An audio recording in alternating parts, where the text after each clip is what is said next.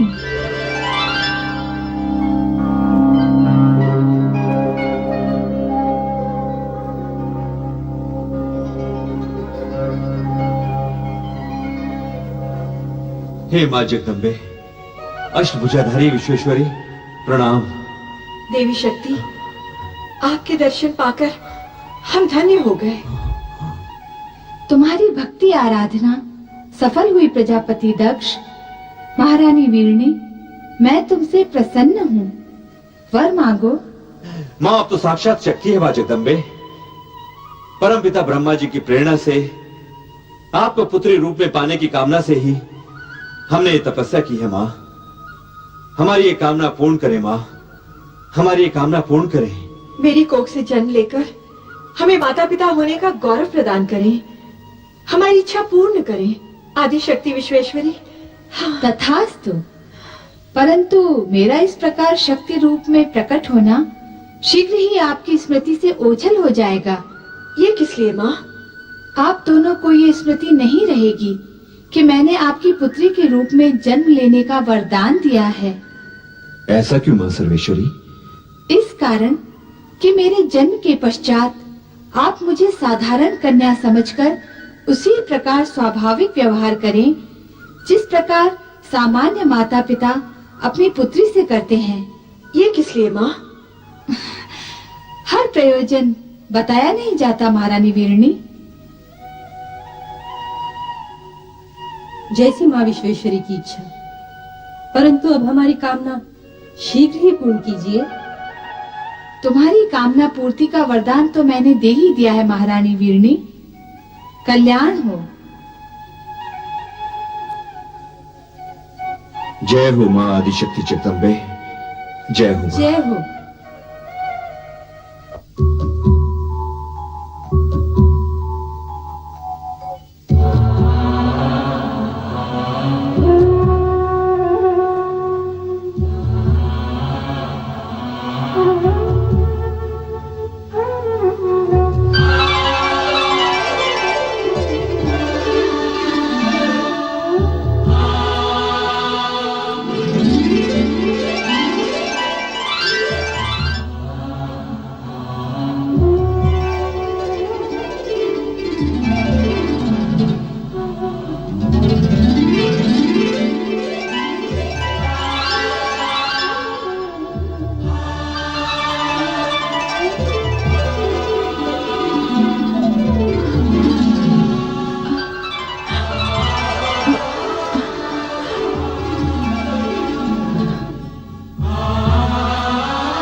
महारानी जी, बधाई हो, बधाई हो। आपके यहाँ एक तेजस्विनी कन्या ने जन्म लिया है। बधाई हो महारानी जी। चलो। राजकुमारी जी, आप लोगों को भी बहुत बहुत बधाई हो। ये शुभ समाचार जाके महाराज को सुनाते हैं। चलो। माताश्री, आज का दिन हम सबके लिए बड़ी प्रसन्नता का दिन है। बधाई हो महाराज, बधाई हो। महारानी वीरणी ने एक दिव्य कन्या को जन्म दिया है। कन्या के प्रकट होते ही सारे महल में उसकी ज्योति फैल गई। तेजस्वी कन्या ने जन्म लिया है महाराज। ये शुभ समाचार सुनकर हम धन्य हुए। सुलेखा, ये लो अपना पारितोषिक। जी महाराज। मंगला, तुम भी लो। धन्यवाद महाराज। बधाई हो महाराज, बधाई हो। ये लो, तुम भी लो। आज का दिन हमारे लिए अत्यंत ही हर्ष और उल्लास का दिन है। नारायण नारायण। अभिनंदन राजन, दिव्य कन्या के जन्म के क्षण पर बधाई हो। देवऋषि, आश्चर्य है, आप सही समय पर पधारे। नारायण नारायण। आश्चर्य कैसा राजन, दिव्य कन्या के जन्म का क्षण ही हमें यहाँ खींच लाया है। क्या कन्या दर्शन के लिए आप व्यग्र नहीं हो रहे हो? हाँ, अवश्य। देवऋषि, आप भी पधारिए। आइए। नारायण नारायण नारायण। पिताश्री बधाई हो। बधाई हो पिताश्री, बधाई हो। बधाई हो, तुम सबको भी बधाई हो। आज का दिन अत्यंत मंगलमय है। जाओ, सब मिलकर मंगल गीत गाओ और पूरे वातावरण को मंगलमय कर दो। चलो। देवियों आनंद करो देवियों। ये लो। प्रणाम। नारायण नारायण। दर्शन पाकर आंखें धन्य हुई। भ्राता दक्ष, इस तेजस्विनी कन्या का नामकरण इसी समय हो जाना चाहिए। नामकरण इसी समय? हाँ, आज का ये दिन और ये समय अति पावन है। जैसी आपकी इच्छा देवर्षि।